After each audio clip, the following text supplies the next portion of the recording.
Hello and welcome everybody to another edition of Talkin Baseball with Colangelo and Shaun Salehi. Today's episode is brought to you by the Dandy Walker Alliance, a proud partner of Big Train Baseball. Visit dandy-walker.org to learn more today. I am joined today by Logan Driscoll of the Big Train 2017 team. He played his college ball at George Mason, was a local kid out of Lake Braddock High School, and now he is in the Tampa Bay Rays organization. Logan, how are you doing? Good, how are you? Doing well, can't complain. Everything's good with you. The family's safe, you're healthy, everybody's good? Oh, yeah, we've been staying safe and kind of getting some quality family time together and just hanging out. Yeah, we just got back from a family vacation in South Dakota, so we were able to get away for a little bit, but now we're back now and just kind of hanging out, yeah. Well, awesome. We're going to dive right into things, and we'll start with just, your baseball career at its infancy. Who really got you involved in the game of baseball? Who was it? Your dad? Was it your older brother? Who really got you to pick up the ball and the bat and say, I want to go play this game? I mean, it was definitely my brother. I mean, from the time where I couldn't even play, I was following him to the baseball field, watching his games, mostly, honestly, on other fields with the other kids playing some pickup wiffle ball games and stuff. So, I mean, really just following in my brother's footsteps, I mean, all the way up into college, too, as well. Like, he was a catcher, I was a catcher, so really just followed up and modeled my baseball career after his. So I was going to actually ask you, when did you end up deciding that you wanted to be somebody who had, a lot of control over the game behind the plate? Was it your brother playing catcher that kind of modeled you to follow him? For sure. I mean, he was my idol growing up. I mean, just watching him, he always had great control over the game behind the plate, and just knew that I wanted to be the guy that strapped on the gear every day and had control of the game for sure. And then you go to high school at Lake Braddock. You're a proud Northern Virginia kid, so I'm sure Right. you had a lot of good memories from your time with the Bruins. Very successful high school career, and you were named recently by Northern Virginia Baseball Magazine as the second team all-decade team for your time at Lake Braddock. What is a favorite memory that makes you remember your time with the Bruins so fondly?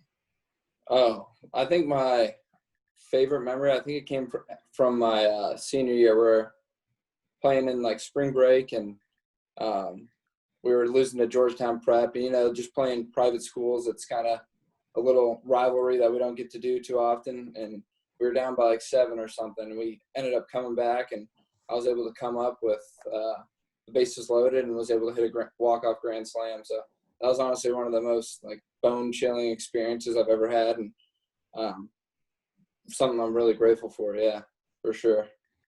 And then Sal, clearly somebody who is well plugged into the Northern Virginia baseball scene in high school and college. What was the first interaction you had with Logan Driscoll, and how did he kind of pop up on your radar? Well, that's a good question. I actually saw Logan play a couple of times in high school. I don't think he knew that. Not intentionally. I just happened to be there scouting. Lake Braddock's always had a good program. I remember this, and Logan, this isn't a dig at you because you weren't there, but my freshman year in high school, we actually won the state title and we beat Lake Braddock 6-4 at Cannon Stadium. So I just want to put that in there for Logan because Lake Braddock is That's a long time ago before. That's Lake right. Braddock. Many years, decades ago, right? Yeah. But it's a storied program. So I was just up there watching, and I just liked the way he carried himself on and off the field. A lot of people, when they recruit in the summertime, they want these big name guys, these big name schools. And Logan was just a self-made machine. I mean, everything he's done, he's worked for. Nothing's ever given to him. That's the way he was raised by his parents, especially my man Kevin. And that's who he is. He's a close family, and he's right. When he says he idolizes his brother, if you ever watch him on the field, off the field, his brother is his biggest fan. His brother's his biggest supporter. I know his sister's going to kill me, but that's okay. But she's his biggest fan as well. And that relationship he had with his brother, truthfully, Logan will probably admit this now, but not before, is why Logan is who he is today, because his brother pushed him.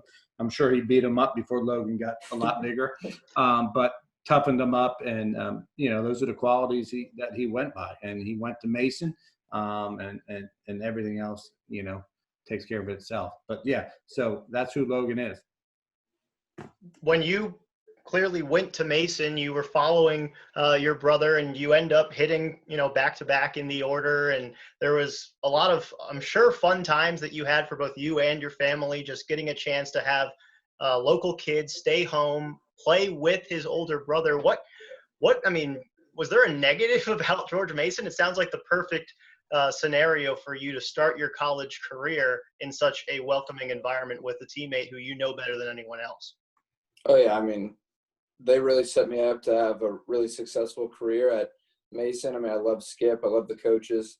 They were great to myself and my brother. And honestly, it was just an overall great experience. I wouldn't trade it in for anything. I mean, they really set me up to really play the way I wanted to be played. They weren't too hands-on, but they really helped me develop as a player and learn the game and set myself up for a pretty good career there.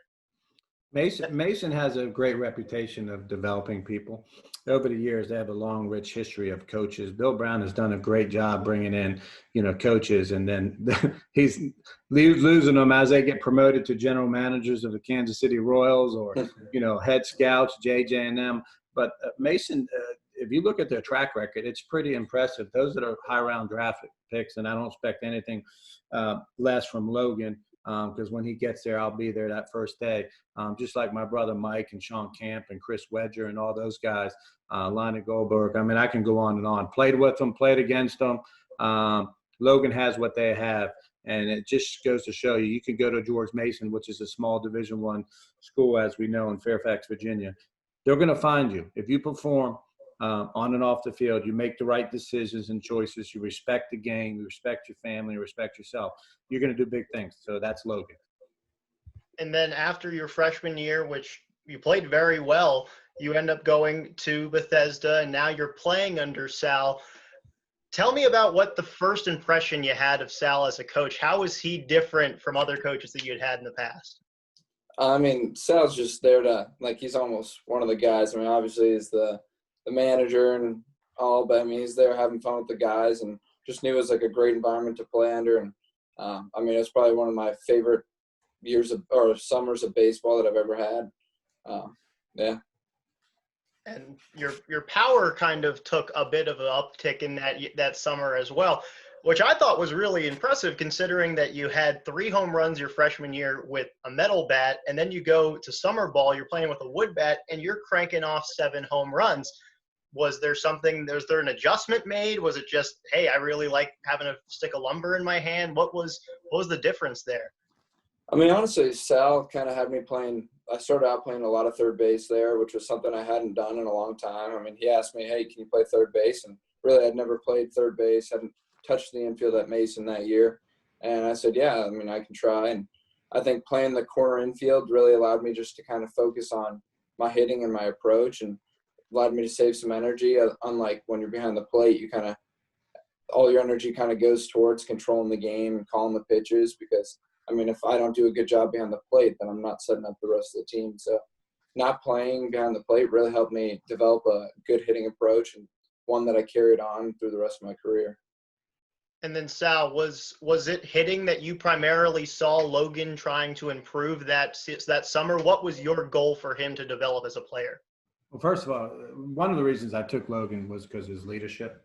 I knew a lot about him. I've heard a lot about him. So I just wanted the guy to come be the quarterback on behind the plate, and I knew he was going to hit. It was what was I going to do with him, and I knew he could catch and throw. But then I looked at it and I go, God, he can play first. He can play the outfield. He could play third base. In the summertime, getting guys like that, and we talked a little bit about it with Matt Thomas, and it's just another breed of Lake Braddock players that come through the area with the leadership skills and traits and qualities they possess. I knew I could put Logan wherever and he would be content. He knew what he needed to do. And like he said, he came there with a goal that he was going to get better. And he worked some with me, worked some with, I believe, Mario and everybody. And that was the most important thing. It was leaving George Mason, being an extension of the big train right down the street, having his friends and family cheering him on, and he was going to work on his approach. He's going to work on his swing and work on things. And that's what he did. The guys that come in and treat it as a preseason or a way to get better are very successful and move on to the next level. guys that come in and say, oh, it's just summer ball, and I want to, hang out in D.C., I want to hang out in Bethesda or George Mason or Fairfax. Yeah, they're going to have good summer seasons, but at the end of the day, their season's going to end after their senior year. So Logan knew what he wanted to do. He knew what he had to do to get better, and he executed that. And that's why he's at the situation he's in now. And can't wait to get down there to see about 10 big train players that play for Tampa Bay, I believe. There's a lot of them. So. Well, before we talk about you making the jump to the next level, I want to kind of ask, there were a couple of pretty incredible moments that happened during that 2017 summer, and you were involved in a lot of it. One of them that comes to mind is a show that we're doing actually over the summer. We're counting down some of the best games in Big Train history, and you were part of one of these really incredible games.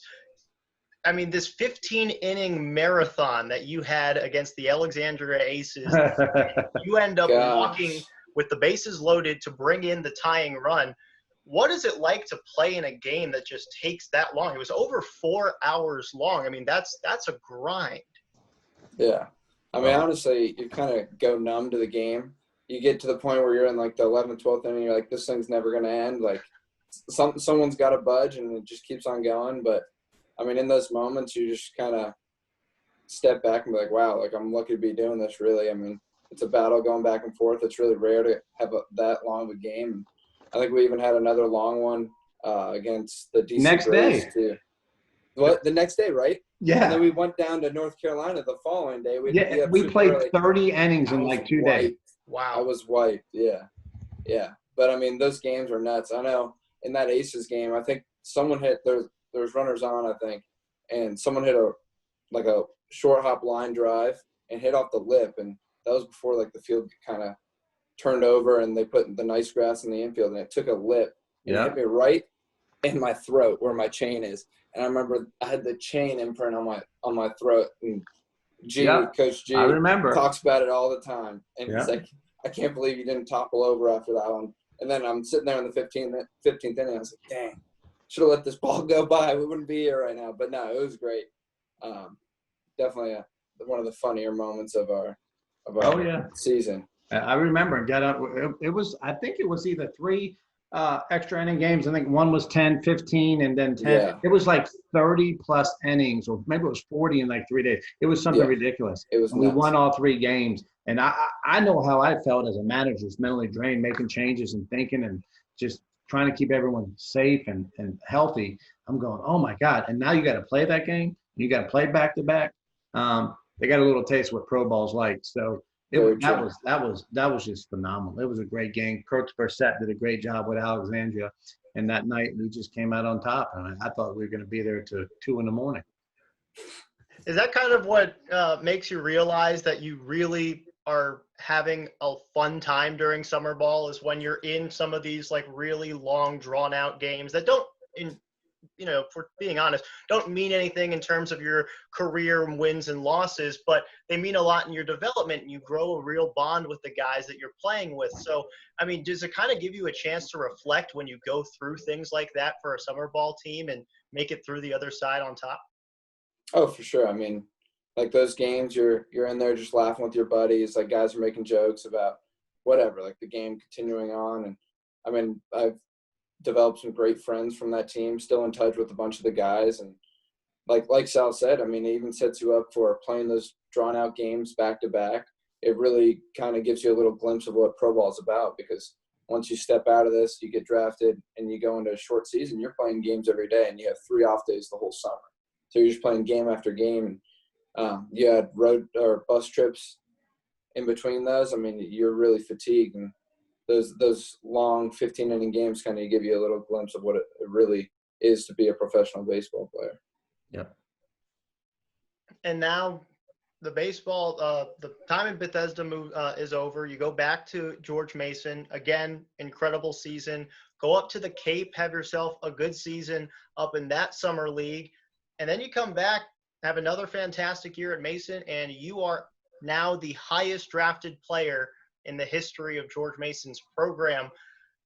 Explain to all of us who clearly aren't athletically gifted enough to make it to this level what it's like to get the call that you are going to become a professional athlete. I mean, especially like going the first day, you never think it's going to happen. I mean, especially coming out of George Mason, a lot of people say, like, I had an okay time in the Cape. I mean, I struggled a little bit at the beginning, but then kind of held my own towards the end. But there's a lot of people saying, oh, he's in such a small conference, like he struggled in the Cape, whatever, that he won't be able to perform at the next level.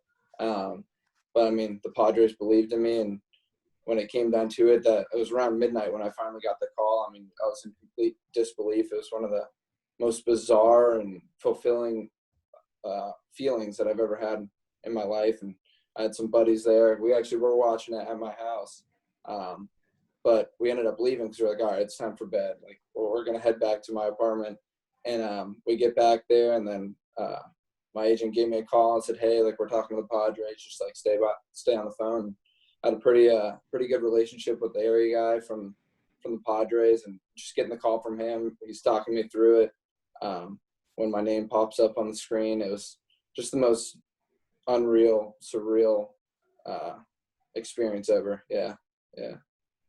So you were getting ready to go to bed. You weren't even like up and actively watching. So I mean, have you left the party or whatever you had with your buddies, or I mean, are you by yourself? What's the scene? I mean, we're actually just hanging out at my house, kind of just messing around, like watching whoever's going. I mean, I really didn't expect it to be taken on that first day.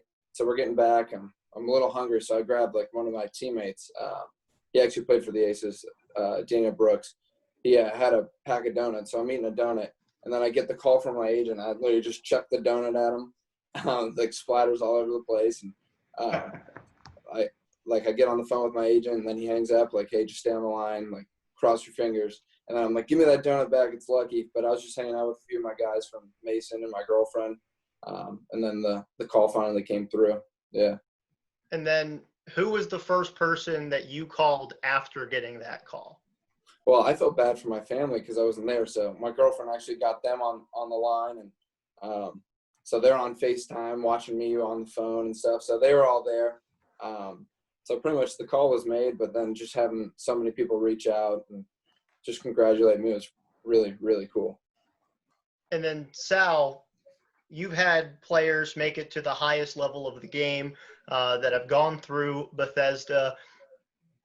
How rewarding is it for you to see a player like Logan or, these countless other guys who have been under your tutelage achieve their dreams and get to go to the major league level and just at least have a shot at it? That's one of the reasons why you coach, to build those relationships and the memories, to see someone like Logan, what the end result's going to look like. And there's no doubt if you put in the time, you'll get there. And it just makes you so proud to say, hey, not that I coached the young man, that I know the young man, and that when he left Povich, left Bethesda, went back to Mason. There's one thing he took out of playing for us or being at Povich that he could go back and say, hey, that really helped get me to where I was. But more importantly, I just, I'm like a little kid when draft day comes. I got the tracker on. I'm listening, listening to Logan and everybody. And I just can't, because it's every young kid's dream, right? Everyone wants to play pro ball. Some get that opportunity, some don't. And the fact that he got the opportunity at such a high level and draft, it gives me chills right now because of the overall package that Logan is. A lot of guys get drafted and you look at, God, how did he get drafted in that round? You try to look at the three things. You got the grades, you're a good kid, you got the ability, you got the package.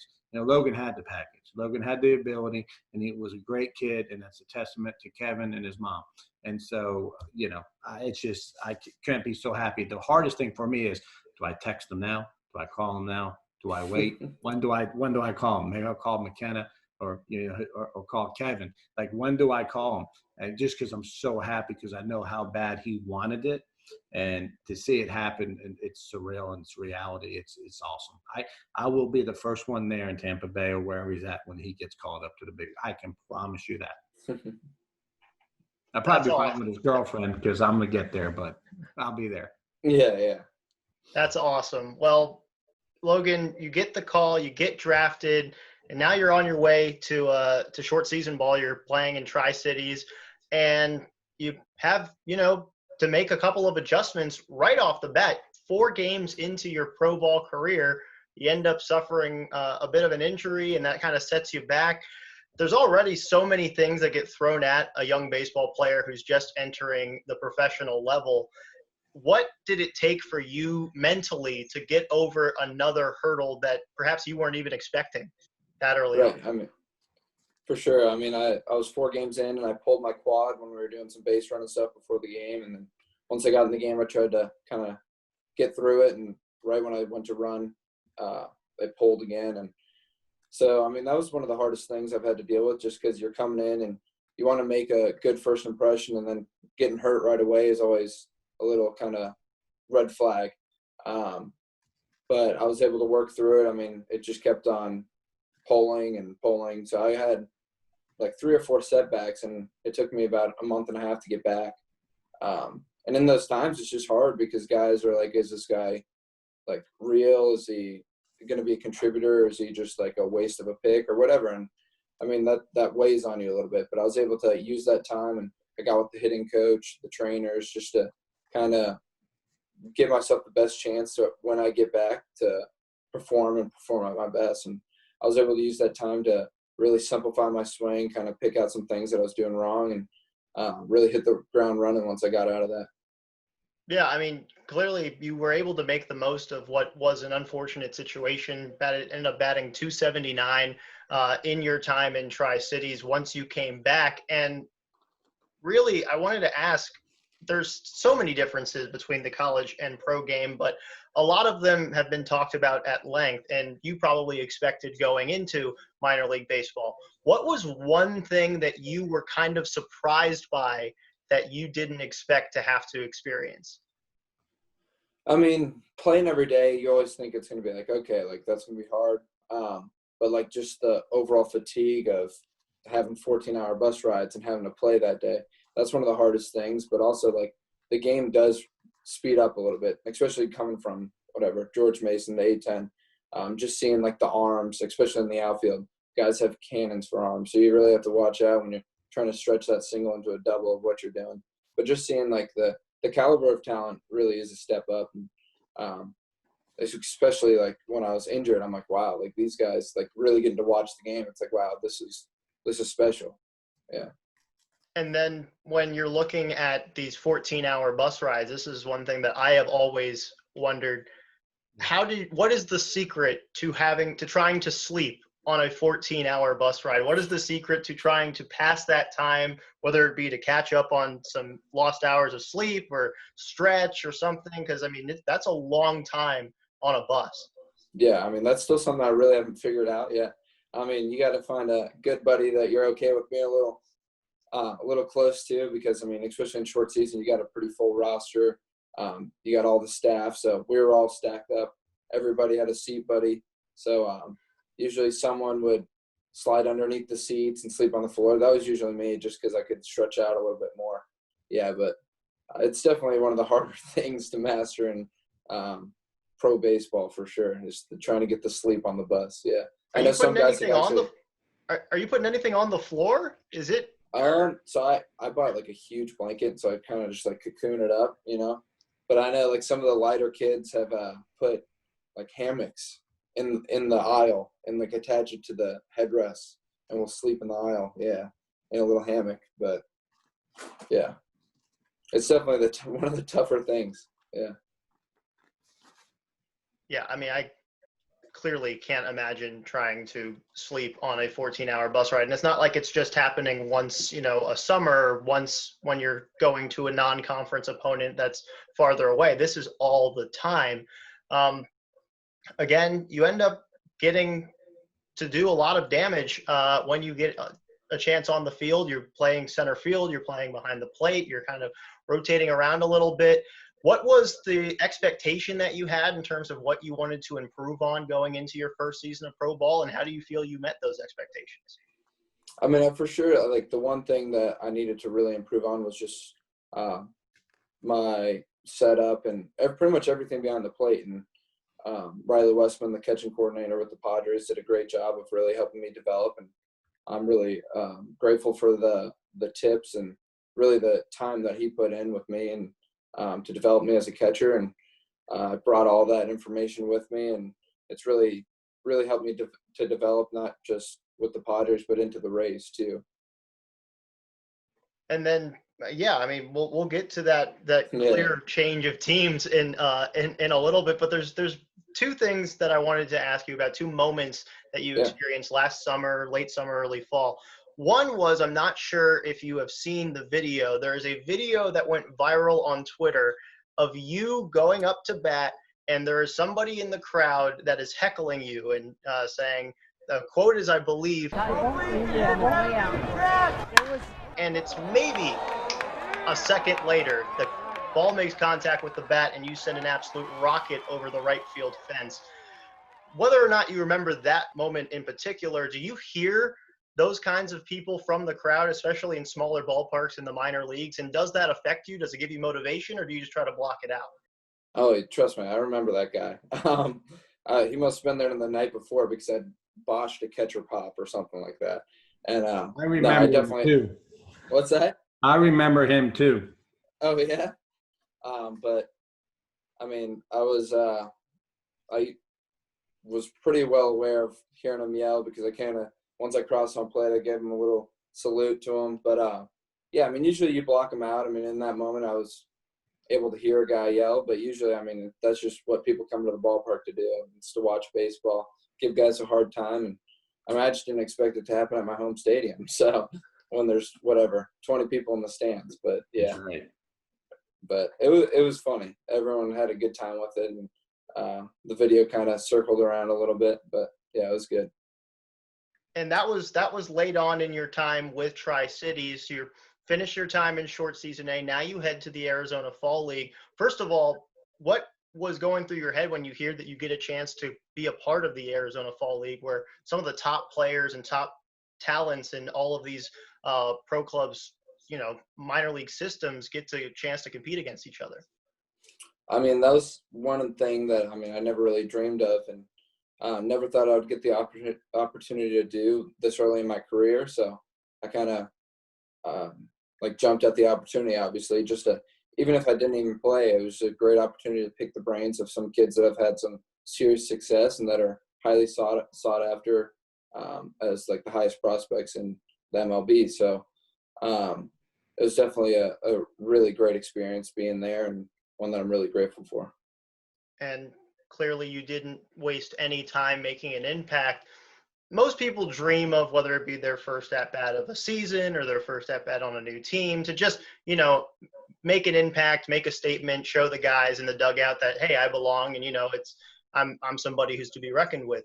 You homered twice in your AZ Fall League debut, once in your first at-bat and then one time later. Could you have even dreamed of something like that happening that night? Oh, no, for sure, no. I mean, that was definitely like an out-of-body experience. One that, like, that night when my head hit the pillow, I was like, what the heck just happened? Like, it's just unreal. I mean, it was kind of my welcome imparting to the team. They were all great. They had fun with it, and it was definitely one of my most favorite memories I've had in pro ball, for sure. Yeah. And then, Sal, you're, thousands of miles away, just following all of your guys closely who have been drafted or are in systems that have gone, that have been players under you. And you keep seeing this one guy, Logan Driscoll, popping up that he's done this or he's done that. What kind of sense of pride does that bring you, knowing that he's not only getting drafted high and setting a high expectation for himself, but he's meeting and perhaps even exceeding those expectations? Well, I just think it's awesome. I understand, and Logan's getting it, but Logan will definitely get it when he gets to that end result, because I've been there and seen it. I've witnessed a lot of people. But as you see him grow and you see him do great things on the field, and without question, he's going to continue to do great things off the field, because that's what it takes. That's part of the piece of getting to where you need to be, is what can you do off the field as well to get back. And I'm astonished. I'm happy, and I'm excited to see it. I'll text Hunter once in a while, or Brandon Lau, or whatever. Just, hey man, good luck, great game. You turn on the TV and you see Hunter Renfroe throwing a guy out at second or at the plate from the right field fence, and you're going, "Oh, I remember that guy. He threw about 96 off the bump." And the scout said, "There's no one that throws that hard in this league." And I said, "Well, sir, we'll see here soon." But it's just ecstatic and happy for him because he's actually seeing himself fulfill his dream, and that's to get to the next level. So I'm just as excited to see it. And, I watch or listen to a lot of the minor league games when I have time. If I don't, every Monday morning when I get to work, I kind of scroll through the minor league baseball app and Logan, and I'll look at everybody just to see how they're doing. It kind of gets me in that zone for work. And then our historian, Bill Hickman, is just phenomenal. I mean, there's nothing that gets by that guy. He sends me everything and anything that has to do with the guys and what they're doing, whether it's guys in any industry, Tony DeCapo with the news, CBS news anchor, Tony, we were on the other day, or my good friend Rich Wallace, who is now the associate head coach at Notre Dame. He's such a historian. So I get Bill's updates. I go on and look, I'll see stuff on Facebook because I can rest assured Nancy's going to post something as she should. And it's just awesome. It just makes my day. It's awesome. That's why Logan, that's why you get into education. That's why you get into coaching, Yeah. No, I'm sure. Yeah. That support system has been so huge for you, Logan. And, I mean, I'm sure while you were thousands of miles away, you were never really that close. You got a chance to, I'm sure, look back or sit back and kind of think, wow, I'm getting so much love right now. And that has to mean a lot for somebody who's taking on a new step that I'm sure is a scary one at first. Oh yeah. I mean, it was definitely a hard experience, especially going through that time where I had my injury. I mean, in those moments you kind of feel alone, but I had family and friends that were constantly reaching out, seeing how I was doing, offering support. And that's something that you really, really never take for granted just because it's so special. And to add to what Logan said, I call it the 3 F's: family, friends, and faith. And when you believe in the 3 F's, you're going to be successful because they're there. They're a phone call away. He knows I would do anything for him at any given time. I tell those guys that when they leave, and I've done things for guys, will always continue. And his parents are right there. His girlfriend's right there. He's got a great support. So that's the other piece of the puzzle for him getting to his end result. Well said. And Logan, there was, I'm sure, a couple of questions and just like what's next that you had to go through this past off season. Just a couple of months ago in February, you were dealt from an NL team to an AL team on opposite sides of the country. You go from the San Diego Padres to the Tampa Bay Rays organization in a trade that involves major league talent, and you are an added side piece to that. And clearly Tampa Bay sees a lot of value in you in making that trade. What goes through your mind when you get the call? And first of all, where are you? And then what are you thinking at the time that you realize you're going to a different team next year? I was actually in Arizona at our complex. I mean, I was hanging out with a few of my teammates. Just we were actually shooting some pool, and usually guys like mess around and be like, "Oh, I just got traded," when they hang up the phone, just like messing around. So I told my buddy, I was like, "Hey, I just got traded to the Rays," and they're like, "There's no way, like you're messing with us and stuff." But I mean, you never really expect that early in your career, but it definitely means that the Rays really think highly of me and want to give me the opportunity to come in and be one of their catchers in the future. So it's an opportunity that I'm really excited for. I mean, it's definitely hard leaving the Padres behind just because, I mean, you build all those relationships, especially going through a long season with guys, you develop some great friendships and get close to some coaches. And I mean, it's starting from ground one, it can kind of seem a little scary, but it's been good so far for sure. And there again, let me add, that's another piece of the puzzle. It's a business, right? So Right. that's the other piece of it, Shaun, that as he grows through the process and the farm system that he gets, and it's just like Hunter. Hunter loves San Diego. I mean, how can you not like San Diego? I mean, it's beautiful, right? And, but, you just got to, it's part of the business. So, and it's a good thing when that happens. Well, luckily, you're going from one team that has a very good farm system to another team that has an incredible farm system. I mean, the Tampa Bay Rays, Wander Franco, there's all of these guys that are top end, top prospect guys that are going through this organization through the different levels and have gone through different levels of this organization. And now you're heading to another team that, like the Padres, are hoping that down the line, hopefully when you start getting a chance to make it to the major leagues, they can start contending. How excited does that make you when you realize, like, wow, I'm going to be a part of building something that could potentially be really great? Right. I mean, like you said, I jumped from one top farm system to the other, and the Rays have had a history of developing top talent, and it's something I'm really excited for. I'm excited to really get to know the coaches. Obviously, my spring training kind of got cut short, so I'm still meeting people, learning names, getting to know coaches. But, I mean, just been talking to guys on the phone and stuff like that, just really excited for it. And then you mentioned it yourself that COVID happens. I mean, it's been something that's been around before the baseball season started with spring training, and then it just stops. I mean, I was in Arizona when things just stopped. I mean, it was kind of gradual at first. There was locker room, mandates that were made, clubhouse mandates. Okay, now we have to stay 6 feet apart, and then the hammer comes down and the shoe drops and everything's done. What goes through your head when something like that happens that none of us have experienced? But what were the Rays telling you? What were your coaches telling you? And how are you and your teammates reacting? So initially, I mean, they decided to send like certain groups home. I was still there doing some shoulder maintenance stuff, and they wanted me to be around just because new face to the organization. But so they sent a bunch of people home, obviously, and then I ended up not getting in the following week. Just they said hang out. So my family actually came down, and so we were getting some beach time while we were waiting to see what would happen with all the coronavirus stuff.